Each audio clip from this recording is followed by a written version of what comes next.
धन्यवाद नेतागण, सबै यहाँ उपस्थित सबै सम्पादकज्यूहरू र पत्रकार साथीहरू,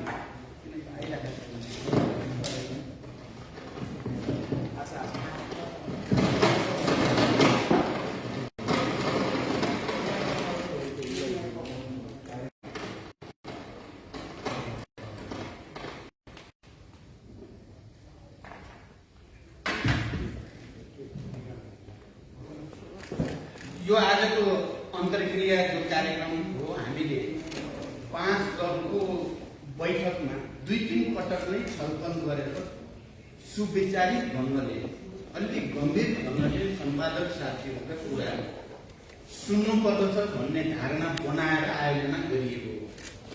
हिजो मात्रै यो बारेमा डिस्कसन निकाल्दा त्यहाँ हाम्रो बिचमा कुरा उठेको थियो। पक्कै पनि सम्पादक साथीहरूले हामीलाई राम्रो मात्रै भन्नुहुन्न, मूल विषयमा त ठिकै छ तपाईहरुको कुरा, तर तपाईहरुको पनि कमजोरी छन् भनेर पक्कै आलोचना टिप्पणी चिमोट्नी अलिअलि घोचदी काम हुन्छ होला। हामीले त्यसलाई आत्मसात गर्ने कोसिस गर्नुपर्ने हुन्छ भनेर भनिएको थियो। नभन्दै हिजो 5 दलको बैठकमा भने जस्तै तपाईहरु सबैको कुरा सुनिसक्दा यहाँ नेताजीहरूले कुरा राखिसकेपछि तपाईहरुले जति टिप्पणीहरू गर्नुभयो, प्रश्नहरू, जिज्ञासाहरू, आलोचनाहरू गर्नुभयो, त्यस्तै नै हामीले हिजो फोरकास्ट गरेको मोटामोटी यस्तो होला भनेर जे सोचेको थियो त्यस्तो नै भएको मैले महसुस गरेँ। म सबै सम्पादकहरूलाई धन्यवाद भन्न चाहन्छु 5 दलकै तर्फबाट, किनकि हामीले आकलन गरेकै थियौँ। तपाईहरुलाई हामीले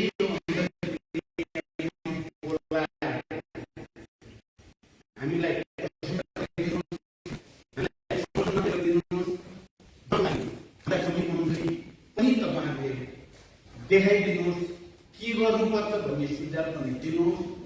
तपाईहरु चौथो अङ्ग हो, त्यसका तपाईहरुको भूमिका इतिहासमा जहिले पनि, चाहे पञ्चायत विरोधी आन्दोलनको बेलामा होस् या ६२-६३ मा होस् या जनयुद्ध जनआन्दोलन जुनसुकै बेलामा, अरू विभिन्न मधेस आन्दोलन या जनजाति आन्दोलनका बेलामा पनि तपाईहरुको भूमिका धेरै नै महत्त्वपूर्ण रहँदै आएको छ। अहिले पनि समग्रमा भन्नुपर्दा मिडियाको संविधानमाथि, लोकतन्त्रमाथि, राष्ट्रिय मुद्दाहरूमाथि जसरी हमला भएको छ, समग्र मिडिया त्यसमा चिन्ता व्यक्त गरेको मात्रै होइन, त्यसका विरुद्ध आवाज मुखरित गर्ने काम पनि तपाईहरुले गरिराख्नु भएकै छ। त्यसको लागि पनि म 5 दलको तर्फबाट तपाईहरु सबैलाई धन्यवाद नै भन्न चाहन्छु। किनकि यसै पनि चौथो अङ्ग भन्दा भन्दै पनि त्यो खबरदारी गर्ने अङ्ग नै हो। खबरदारीको रूपमा भूमिका नेपालको इतिहासमा आज पछिल्लो चरणमा चाहिँ निकै सकारात्मक उत्साहवर्धक नै छ। मैले दोस्रो त्यो बुँदा राख्न चाहे। तेस्रो, तर यहाँ उठेका मध्ये कयौं कुराहरूमा डिबेट गर्न सकिन्छ, तर म अहिले डिबेट गर्नेतिर भन्दा तपाईहरुले उठाएका चिन्तन गर्न लायक कुराहरू छन्, मनन गर्न लायक कुरा छन्। नेतृत्वले आफूलाई जनभावना अनुकूल, राष्ट्रिय हित अनुकूल ढाल्नको लागि विचार गर्नै पर्ने कुराहरू छन्। ती कुराहरूलाई आत्मसात गर्नेतिर नै हाम्रो ध्यान हुन्छ, जोड हुन्छ। म यो कुरा पनि सुरुमै प्रश्न भन्न चाहन्छु। हामी धेरै हन्डर ठक्कर खाइएकै छ, तपाईहरुले पनि नजिकबाट हेरिराख्नु भएको छ। नेतृत्व पङ्क्तिमा हुनुको नाताले हामीले चाहिँ कम पीडा, कम अप्ठ्याराहरूको सामना गरेको स्थिति होइन।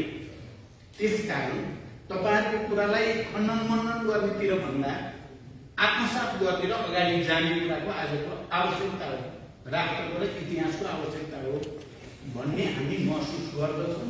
त्यही महसुस गरेरै तपाईहरुलाई यो बैठकमा, यो अन्तर्क्रिया कार्यक्रममा बोलाइएको। नसोचिकन त्यो रूपमा सकारात्मक मात्रै अपेक्षा गरेर बोलाइएको होइन। आलोचना होस्, टिप्पणी होस्, अलिअलि खोज्ने काम पनि होस्, ताकि हामीले आफूलाई इतिहासमा र घटनाक्रममा भएका विभिन्न क्षणहरूका कुराहरूको समीक्षा गर्ने अवसर मिलोस्, समीक्षा गर्न एउटा सामूहिक रूपले सहयोग पुगोस् र अगाडि जानको लागि एउटा सकारात्मक वातावरण बनोस् भन्ने उद्देश्य थियो। त्यसकारण मैले यहाँ अहिले प्रत्येक कुराको टिप्पणी र खण्डन या मनन या हाम्रो धारणा भन्नुतिर भन्दा तपाईँले उठाएका सकारात्मक कुरा, रचनात्मक कुरा, राष्ट्रको पक्षका कुरा, जनताको पक्षका कुरा, लोकतन्त्रका कुरा जो उठाउनु भएको छ, संविधानको रक्षाको कुरा, त्यसलाई हामीले आत्मसात गर्ने कुरा हो। त्यसलाई हामीले व्यवहारमा अगाडि बढाउने कुरा हो। त्यसो चौथो कुरा म यहाँहरूलाई के भन्न चाहन्छु भने हामीले यो 5 दलको गठबन्धन बनाउँदै गर्दा यो 5 दलीय गठबन्धन पछिसम्म जान्छ भन्ने कुराको आधार के भन्ने बारेमा धेरै छलफल गरेका छौँ। त्यो बिना छलफल भएको चाहिँ होइन। हामी महिनौसम्म पटक पटक द्विपक्षीय, बहुपक्षीय, सामूहिक धेरै छलफल गरेका छौँ। यसको सैद्धान्तिक आधार के?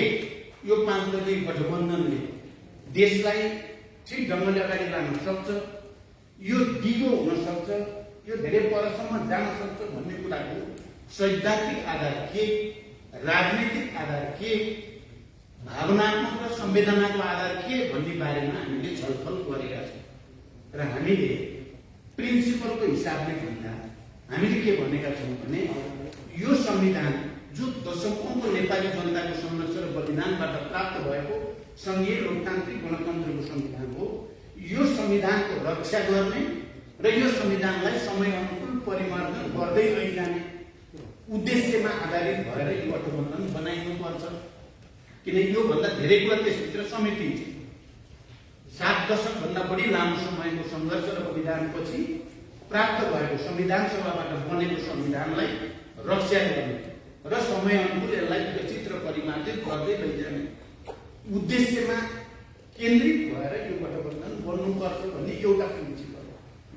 दोस्रो, हामीले सामान्य संविधानमा अंगीकार गरिएका र सामान्य परम्परा र हाम्रा मान्यताहरूभित्र पनि अभिव्यक्त भएका हामीले निर्वाचनको बेलामा जनतामा भन्ने गरेका लोकतन्त्रका आधारभूत मान्यताहरूको रक्षा, लोकतन्त्रभन्दा बाहिर निरङ्कुशतातिर, सामन्ती तन्त्रतिर या कुनै किसिमको दलालीतिर यो देश जान नपाओस्, लोकतन्त्रका फन्डामेन्टल नर्म्स एन्ड भ्यालुजहरूको रक्षा हामीले गर्नु, हामीले रक्षा गर्नेछौँ, हामीले रक्षा गर्नै पर्दछ भन्ने दोस्रो प्रिन्सिपल हामीले त्यसलाई बनायौँ। तेस्रो, हामीले राष्ट्रियताको रक्षा, किनभने नेपालको भू राजनीतिक अवस्थितिको कारणले यसका आफ्नै जटिलता छ, आफ्नै संवेदनशीलता छ। मलाई लाग्छ यो तपाईँ हामी सबैले बुझेका छौँ। तर नेपाल सधैँ नै एउटा स्वतन्त्र, चारौँ सत्ता सम्पन्न, राष्ट्रिय स्वाभिमान युक्त देशको रूपमा छ। यसलाई सुदृढ गर्दै लैजानु पर्छ।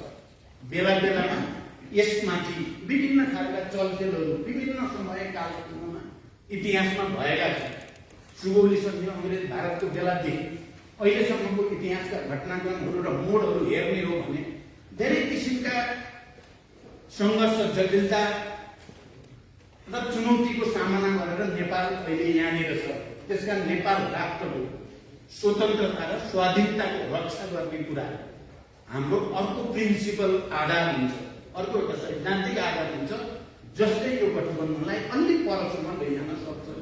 त्यहाँ हामीले यी सिद्धान्त, मूलभूत सिद्धान्तमा पहिला हामी सहमत हौँ कि होइनौँ, हामी यसमा सहमत भयौँ भने अलि परसम्म लान सकिन्छ। यसमा सहमत हुन सकिएन भने यो मोर्चा पनि फेरि ट्याक्टिकल मोर्चा होला कि भन्ने चिन्ताको साथमा यसको फिलोसफिकल आधार, यसको थ्योरिटिकल आधार, यसको पोलिटिकल आधार र यसको नेसनल फिलिङको आधारलाई पनि हामीले समेटेर जानुपर्छ भन्ने निष्कर्षसहित गठबन्धन अगाडि गएको छ। म यो कुरा सबै सम्पादक साथीहरूलाई बडो प्रष्ट शब्दमा भन्न चाहन्छु। यो अकारण वा चाहिँ एउटा हुन्छ नि, प्रधानमन्त्री एउटा हटाउने अर्को बनाउने कतिपय बेला अब सोसियल मिडियामा खास गरी बडो तलबाट पनि चिजहरू आउने गरेको छ। यो प्रधानमन्त्री हुने नै खेल मात्रै हो भने जस्तो गरी त्यस्तो होइन। यो प्रधानमन्त्रीका निम्तिको सङ्घर्ष होइन, यो संविधान, लोकतन्त्र र राष्ट्रको हितको पक्षमा उभिने र नउभिनेको बिचको लडाइँ हो। यो सिस्टम बचाउने या नबचाउने भन्नेको बिचको लडाइँ हो र हामीले यसलाई त्यही रूपमा बोल्नुपर्छ भन्नेमा हामी पाँचै दलको बिचमा राम्रो समझदारी भएपछि हामी अगाडि बढेका हौँ। यद्यपि पाँच दलको सबैको स्थिति एउटै छैन, तपाईँहरूले देखिराख्नु भएको छ। हामी नेपाल कम्युनिस्ट पार्टी नेकपा थियौँ, अब अहिले त्यो नेपाल कम्युनिस्ट पार्टी नेकपा झन्डै डिफेक्टो तीनटा पार्टी जस्तो भएको छ। हामी चाहन्छौँ नेपाल कम्युनिस्ट पार्टी नेकपा नै रहोस् र त्यहीबाट निरङ्कुश प्रवृत्तिका विरुद्ध सङ्घर्ष सुरु गरेर त्यो प्रवृत्तिलाई परास्त गर्ने कोसिस गरिएको थियो। विभिन्न चिजहरू भए, म त्यतापट्टि अहिले लामो व्याख्यातिर जान पनि चाहन्छु। तर डिफ्याक्टो त हामी अहिले तीनटा छौँ। त्यो यसरी हेर्दा पाँच पार्टी मध्ये नेपाली कङ्ग्रेस सभापति शेरबहादुर देउवाजी, रामचन्द्रजी सबै नेताहरू यहाँ हुनुहुन्छ। उहाँहरूलाई केही पार्टीगत समस्या छैन। अब अलिअलि पार्टी भएपछि आन्तरिक हुने कुरा स्वाभाविक कुरा। अब हामीलाई म जुन पार्टीको अहिले अदालतको निर्णयपछि फागुन 23 को निर्णयपछि माओवादी केन्द्रको नेतृत्व गरिराखेका छु, हाम्रोमा पनि त्यस्तो कुनै खास समस्या छैन। अब राष्ट्रिय जनमोर्चा पनि एउटा पार्टीको रूपमा कहिलेदेखि उहाँहरूको पनि कुनै समस्या छैन। तर नेकपा एमाले भित्र चलिरहेको सङ्घर्षको कारणले माधवजीले जसरी एउटा विधि विधान, लोकतन्त्र, मूल्य मान्यता, गणतन्त्र, संघीयता सबैको निम्ति सङ्घर्षको झण्डा उठाइराख्नु भएको छ। एउटै पार्टी भएको हुनाले केपीसँगको सङ्घर्ष त्यो अलि पेचिलो, अलि जटिल, बढी अप्ठ्यारो, कहिले कानुनी झमेला, कहिले निर्वाचन आयोग यस्ता भएर आइरहेका छन्। हामी पाँचै पार्टीको फेरि के छ भने माधवजीलाई परेका अप्ठ्याराहरूमा हामी सबै सकारात्मक ढङ्गले सोच्नु पर्छ र उहाँले जुन मुद्दा हामी सबै एक ठाउँमा केन्द्रित छौँ त्यो मुद्दाको आधारमा अगाडि बढ्न सहज बनाउने कोसिस हामीले गर्नुपर्छ। त्यही कुरा उपेन्द्र यादवजीले नेतृत्व गरेको जनता समाजवादी पार्टीको हकमा पनि छ। त्यहाँभित्र पनि निकै जटिल र चुनौतीपूर्ण अन्तर्सङ्घर्ष चलिरहेकै छ। र अहिले पछिल्लो चोटि जसरी सरकारको गठन, पुनर्गठन इत्यादि चाहिँ बडो असंवैधानिक, बडो अलोकतान्त्रिक, मूल्य मान्यता विहीन ढङ्गले आयो, त्यस्तो बेलामा उहाँले जुन सङ्घर्षको झण्डा उठाइराख्नु भएको छ त्यसमा उपेन्द्रजी लगायतको टिम जो त्यसको निम्ति सङ्घर्ष गरेको छ उहाँहरूलाई पनि हामी सबैले सामूहिक ढङ्गले नै सहयोग गर्नुपर्छ भन्ने मान्यता पनि बनाएका छौँ। त्यसकारण यो कति समय जाला भन्दा अहिले पनि हामी यहाँ कुरा गरिराखेका छौँ। यसलाई हामीले यो सिद्धान्त र मान्यताभित्र रहेर दिगो रूपमा लिएर जानुपर्छ। एउटा चुनावको लागि एक प्रधानमन्त्री केपी ओलीलाई हटाउनको लागि मात्रै हुनु हुँदैन। संविधान, लोकतन्त्र र राष्ट्रियताको रक्षाको निम्ति धेरै परसम्म जाने हामी कोसिस गर्नुपर्छ। र हामीले के भनेका छौँ, इतिहासको मूल्याङ्कन गरेर भने त्यो आधार छ है, हामीले त्यो गर्न सक्छौँ। किनकि नेपाली कङ्ग्रेस पछिल्लो सङ्घीय लोकतान्त्रिक गणतन्त्रको आन्दोलनमा भनौँ, गणतन्त्रको आन्दोलनमा मुख्यतः नेतृत्व गरेको पार्टी हो।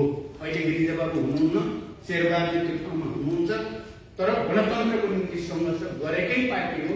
शान्ति सम्झौतामा हस्ताक्षर गरेको पार्टी हो र त्यसकारण त्यो पार्टीले यो संविधानको रक्षा, गणतन्त्रको रक्षा, यो परिवर्तनको रक्षामा भूमिका खेल्ने ऐतिहासिक आधार छ।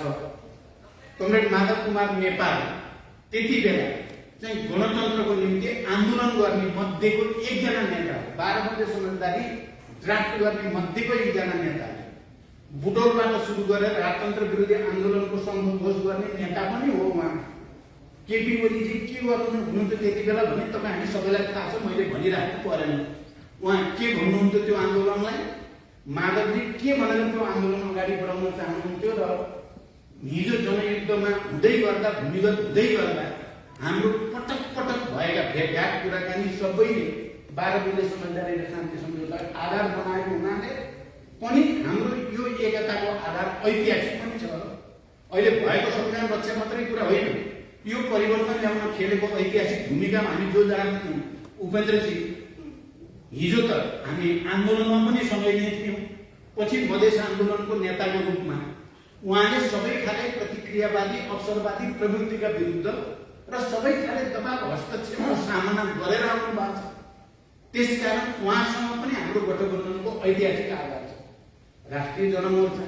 त्यसरी नै निरन्तर आफ्नो मान्यताभित्र रहेर सङ्घर्ष गर्दै आएको हुनाले चाहिँ यहाँ जे तपाईँ देख्नुहुन्छ नि 5 वटा अहिले हेर्नु त उस्तै उस्तै हुने क्या हो नेता भन्न पनि तपाईँहरूले भन्नु पनि भयो, जो पनि उस्तै त हुने, तर उस्तै होइनन्।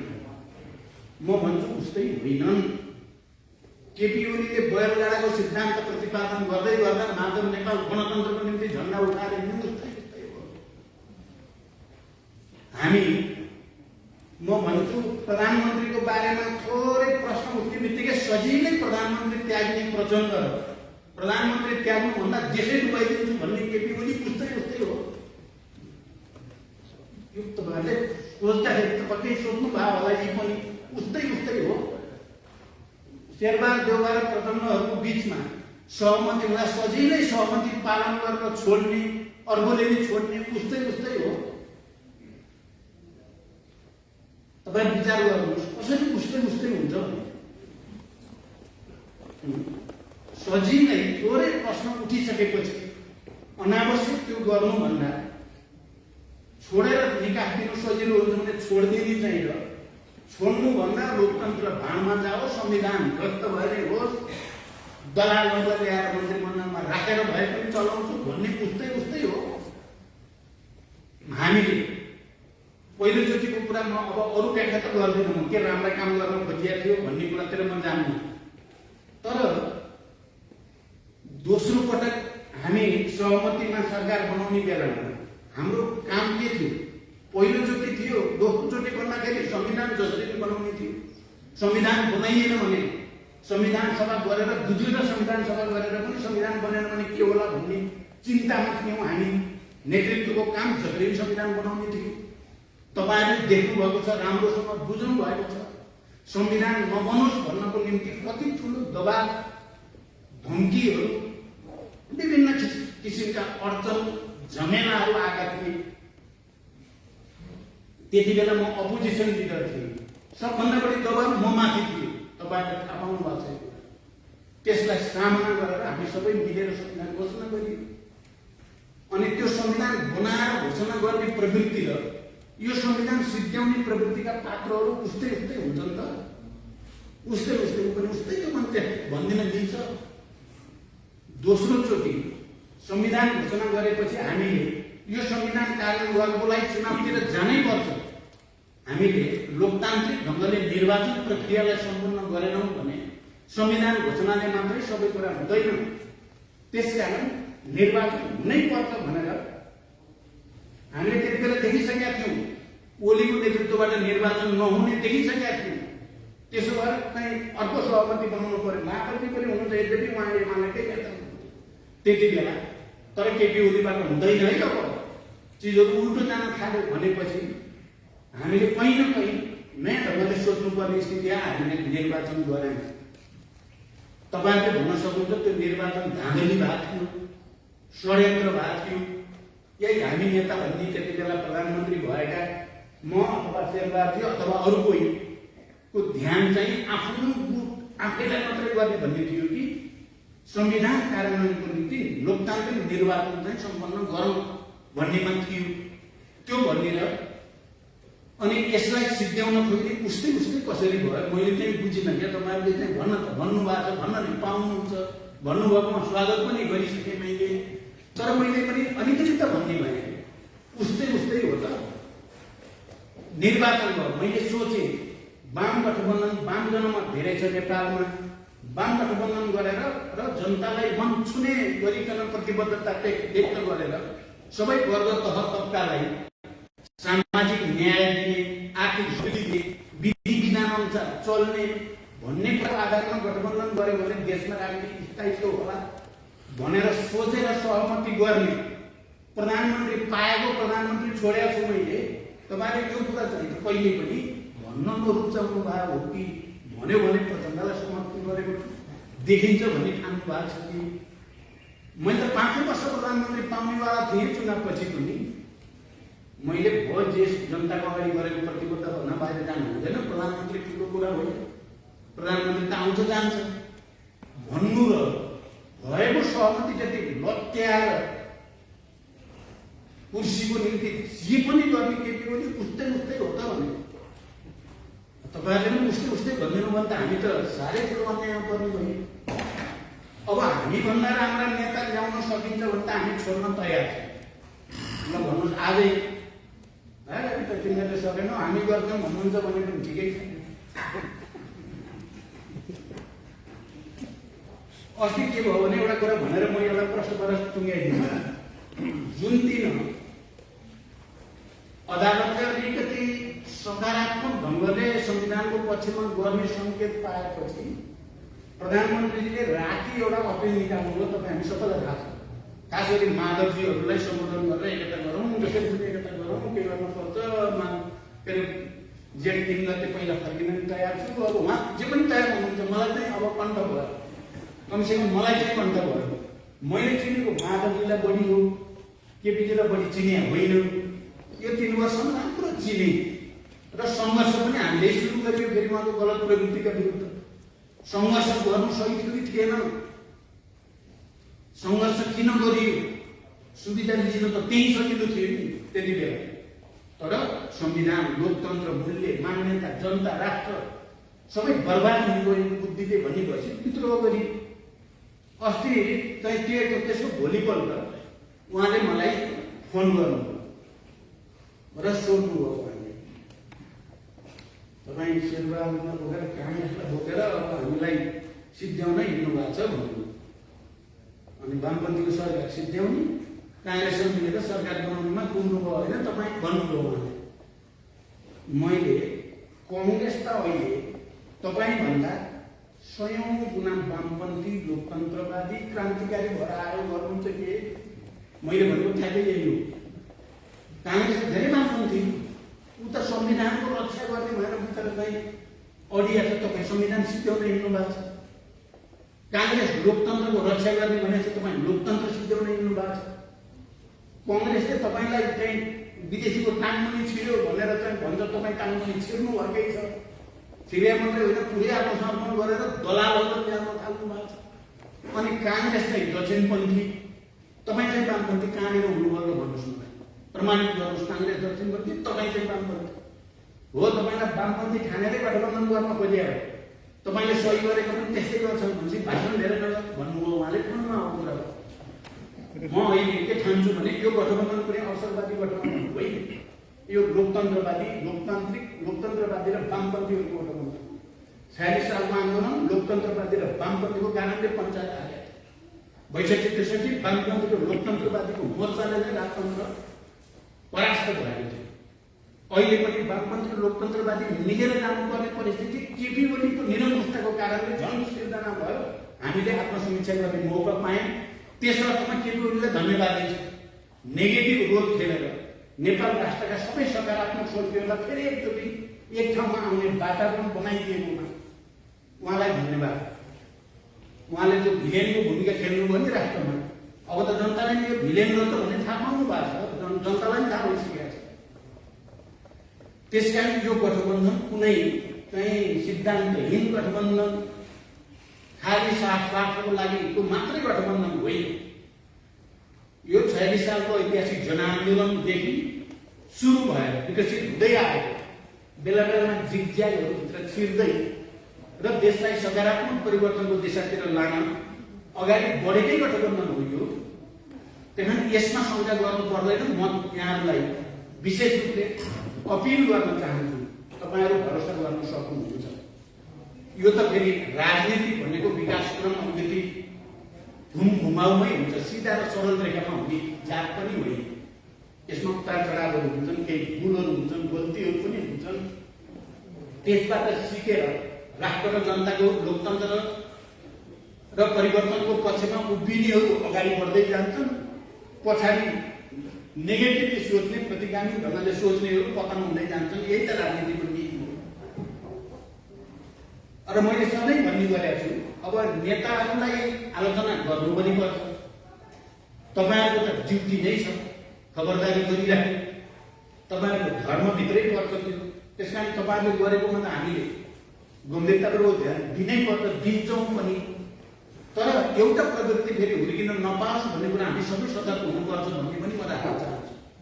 नेताहरूको अलिक बढी नै हुरुमक लिने गरियो र सबै नेता उस्तै उस्तै हुन् भन्ने मानसिकता देशभरि बन्न गयो भने निकै ठुलो पोलिटिकल भ्याकुम र निकै ठुलो फ्रस्ट्रेसन जनतामा आउन सक्छ र त्यो फ्रस्ट्रेसनले लोकतन्त्र मात्रै होइन देशकै भाग्य भविष्यलाई अप्ठ्यारो पार्न पनि सक्छ। यो पछि पक्कै तपाईँहरूले नै विचार गर्नु भएकै छ र त हामीलाई समर्थन गर्नु भएको छ। गाली गर्दा गर्दै नै समर्थन गरेको त्यही भएर होला भन्न चाहन्छु। नत्र किन गर्नु त ठिकै, मुद्दा त तपाईँहरूले उठाएको ठिकै छ। किनभने मैले इतिहासमा कतिपय कालखण्डमा ठुल्ठुला क्रान्ति आन्दोलनका क्रममा एउटा प्रवृत्ति विदेशी शक्तिहरूले खास गरी चाहिँ कुनै थर्ड वर्ल्ड कन्ट्रीलाई कन्ट्रोल गर्नु पर्यो भने त्यो देशका नेताहरूप्रति यति घृणा फैलाइदिने जनताको नजरमा यी नेता सब बेकार छन्, यी सब भ्रष्ट छन्, यी कुनै काम लाग्दैन भनिदिएपछि अनि त्यो देश कब्जा गर्न सजिलो हुन्छ। यो कुरामा मलाई तपाईँ सबै वरिष्ठ सम्पादकहरू पक्कै पनि सचेत हुनुहुन्छ भन्ने म ठान्छु। त्यसै कारण तपाईँहरूले हामीलाई समर्थन गर्नुभएको छ भन्ने ठान्छु र म लिमिटभन्दा बाहिर नजाओस्, लिमिटसम्म ठिक छ, लिमिटभन्दा बाहिर गएर जस्तो हामी तपाईँले सोध्नुभयो यो 5 वटा पूर्व प्रधानमन्त्रीहरूले जो वक्तव्य दिएर नेपालको बारेमा निर्णय नेपालीले नै गर्नुपर्छ, नेपाली नै गर्ने हो, यहाँ कहीँ प्रत्यक्ष वा परोक्ष रूपमा विदेशी चलखेल हुन नपाओस् भन्ने कुरामा सबैलाई हामीले ध्यानाकर्षण गर्ने, सतर्क गराउने अपिल गरेका छौँ। यो परिस्थिति गम्भीर नभइकन गरिएको होइन। 5 वटा पूर्व प्रधानमन्त्रीहरूले चाहिँ स्थितिलाई जनतालाई अगाध नगर्ने भने कसले गर्दछ? अहिले कसले सामूहिक रूपमा नेपालको बारेमा नेपालीले नै निर्णय गर्न पाउनुपर्छ भनेर प्रभावकारी अपिल कहाँबाट हुन सक्छ भन्दा हामीले ठान्यौँ 5 वटा पूर्व प्रधानमन्त्रीहरूले गर्दा त्यो अपिल ठुलो हुन्छ भन्ने ठान्यौँ र त्यो हाम्रो जिम्मेवारी हो भन्ने ठान्यौँ।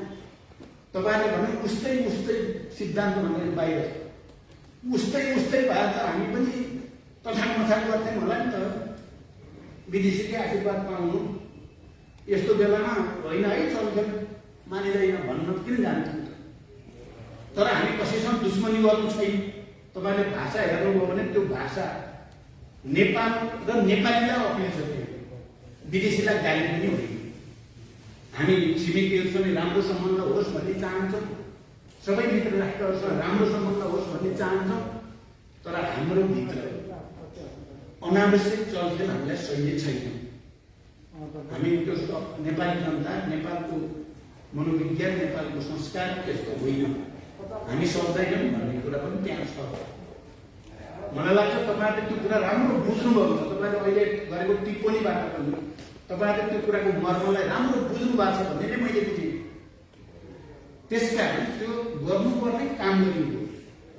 म के भन्छु भने हामीले संविधान बनाउने बेलामा होस्, निर्वाचन गर्ने बेलामा होस्, या अहिले यो गठबन्धन बनाउने बेलामै किन नहोस्, धेरै अप्ठ्यारोको सामना गरेका छौँ साथी, धेरै अप्ठ्यारो र लोकतन्त्र, संविधान, राष्ट्रको पक्षमा जस्तो सुकै चुनौती भए पनि उभिने हो, जस्तो सुकै त्याग गर्नु परे पनि गर्ने हो भन्ने मनोविज्ञानबाट, भावनाबाट, विचारबाट प्रेरित भएर आएको वक्तव्य। 5 वटा पूर्व प्रधानमन्त्री जस्तो परे पनि त्यसको सामना गर्छौँ भन्छन्, 5 वटा पार्टी जस्तो परे पनि हामी सामना गर्छौँ भन्छन्, बालवाला प्रधानमन्त्री कुर्सीको लागि जस्तो सुकै भएर टेक्नु परे पनि हामी टेक्छौँ भन्छन्। उस्तै उस्तै हो त यो फन्डामेन्टल्ली फरक चिज होइन र यो प्रवृत्तिमा यही होइन र उज्यालो भनेर हामी सबैले हेर्ने उज्यालो भनेको यही होइन र।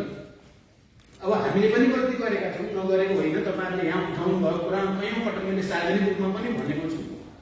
12 बन्दी समझदारी, शान्ति सम्झौता, पहिलोपटक निर्वाचन, त्यसपछि गठबन्धन कस्तो बनाउनु पर्थ्यो भन्नेमा मबाट पनि त्रुटि भयो भनेर मैले सार्वजनिक रूपमा भनेको छु। त्यसपछि त्यसलाई सच्याउने प्रयास पनि गरिएको छ।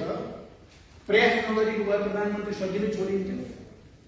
सहमति अनुसार सजिलै जाने त तपाईँ हेर्नुभयो एउटा कल्चर एकचोटि जे भनेर भयो नि सहमति गर्ने, अनि सहमति गरेपछि चाहिँ पालन चाहिँ नगर्ने एउटा प्रवृत्ति छ नि नेपालको इतिहासदेखि हेर्दै आउनुभयो भने राणाकालदेखि नै राणाहरूको बेलादेखिको राज्यमा एउटा प्रवृत्ति छ, भन्ने जे भनेर कुर्सी पाइन्छ जे पनि भन्ने नि, तर गर्ने बेलामा फेरि केही पनि नगर्ने, आफ्नो व्यक्तिगत स्वार्थ या आफ्नो गुटको हितभन्दा बाहिर केही पनि, राष्ट्र जहाँसुकै जाओस् भन्ने प्रवृत्ति छ। अर्को राष्ट्रको हित र जनताको हितको अधीनमा अरू सबै कुरा राख्ने अर्को प्रवृत्ति पनि छ नि नेपालमा। तपाईँ हामीले प्रतिनिधित्व गरेको प्रवृत्ति त त्यो हो। त्यस अर्थमा भन्ने हो भने यो दुईटा प्रवृत्तिलाई गाँजे माझे बनाइदिएर छ्यासमेस पारिदिएर उस्तै चाहिँ लिमिटभन्दा बाहिर नबनिदिनु होला प्लिज। लिमिटमा भन्नुहोस्। आज भनेको ठिक छ, मैले पहिले स्वागत गरिसकेको छु, तर तपाईँले यही भन्ने कुरा भनेको गर्नुको बाहिर भने त्यसले फेरि मान्छे सब अर्को ल्याउँ भने अहिले भएर जन्मिनु हेर्नु उम्रिँदैन, जमिनबाट उमारान् त नेता भनेर उम्रिने कुरा होइन। आकाशबाट झारन भनेर पनि झरिहाल्दैन। जस्ता भएन हामी नै अहिले के गर्नु, यसैलाई धोइपठाइ गर्नु पर्यो। अब राष्ट्रको निम्ति के उपाय छ? अब हामीले प्रतिबद्धता के गर्छौँ भने हामी अगाडि जान्छौँ। हामी राष्ट्रको हितमा, जनताको हितमा, संविधानको हितमा, लोकतन्त्रको हितमा हामी लड्छौँ। आज हामीले सङ्घर्षको कार्यक्रम पनि घोषणा गर्दैछौँ। हामी किनभने राष्ट्रको निम्ति र लोकतन्त्रको निम्ति जहाँ जानुपर्छ जान्छौँ भन्नेमा छौँ हामी। र तपाईँहरूसँग एउटा राम्रो सहमति, समझदारी र विश्वास बनोस् भन्नको निम्ति हो यो अन्तर्क्रिया। हामी त जान्छौँ।